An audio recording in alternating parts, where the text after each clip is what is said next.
Hello, my name's Gerald. I'm a junior associate here at Snap Crackle Pop and Associates. Excuse me, I've got a bit of a sneeze. My boyfriend brought home a cat over the weekend and I think I might be allergic. In the last episode of Breaking Down the Law, Ruby talked to you about the criminal process and what happens when you get arrested. Today I'm going to talk about subpoenas and what happens when you're called to testify as a witness in court. Now, let's say you're walking down the street, minding your own business, when all of a sudden you hear a scream. Get your grubby little hands off me! You turn and see two people, a woman and a man, engaged in a struggle. He's trying to steal her leopard print purse. She's trying to fight him off. Paws off the Chanel! Help! Help! He finally snatches the purse away, then takes off down the sidewalk. 2 months later, your doorbell rings.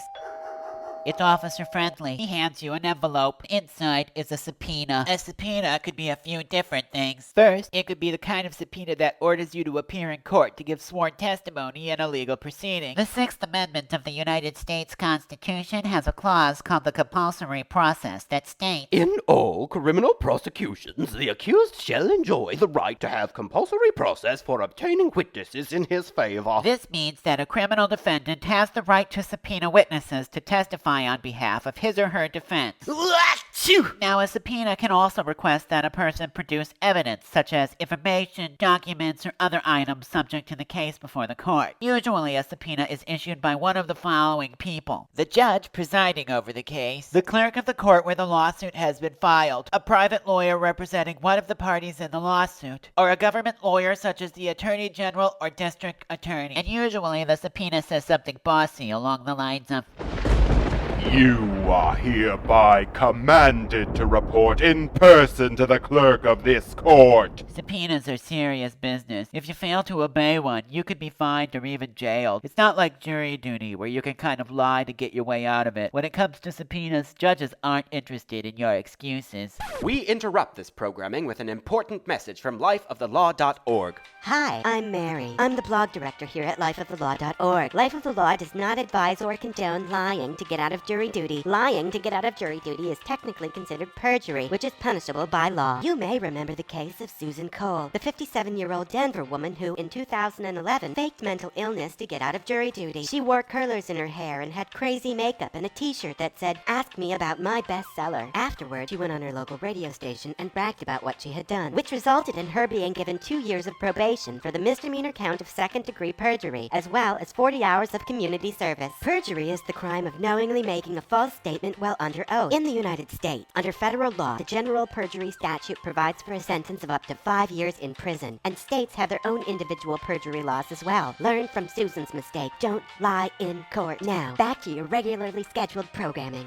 Some unacceptable excuses for ignoring a subpoena are: Subpoena? What subpoena? I didn't get any subpoena. Oh, I'm so sorry I missed my court date, Your Honor. I must have slipped through my alarm. This is not my problem. I don't know that woman, and I don't know the man who stole her purse. I just want to live my gosh darn life. the bottom line is, if you receive a subpoena, don't ignore it. Oh, hi, Gerald. Hi, Connie. You look like total crap. Is everything okay? My boyfriend brought a cat home this weekend, and I think I might be allergic? Something like that. Oh, geez. I hate cats. They're all right. It's just... They poop in a box, don't you know? I mean, yeah. Anyway, here's that file you asked for. It's not a subpoena, is it? What? Never mind. Thanks, Connie. You betcha. Bye, Gerald. Back to what we were talking about. You can't ignore a subpoena, but if you receive one and you feel strongly as though it is not valid or unreasonable, you have the option of contesting it. The subpoena itself should explain how to do so.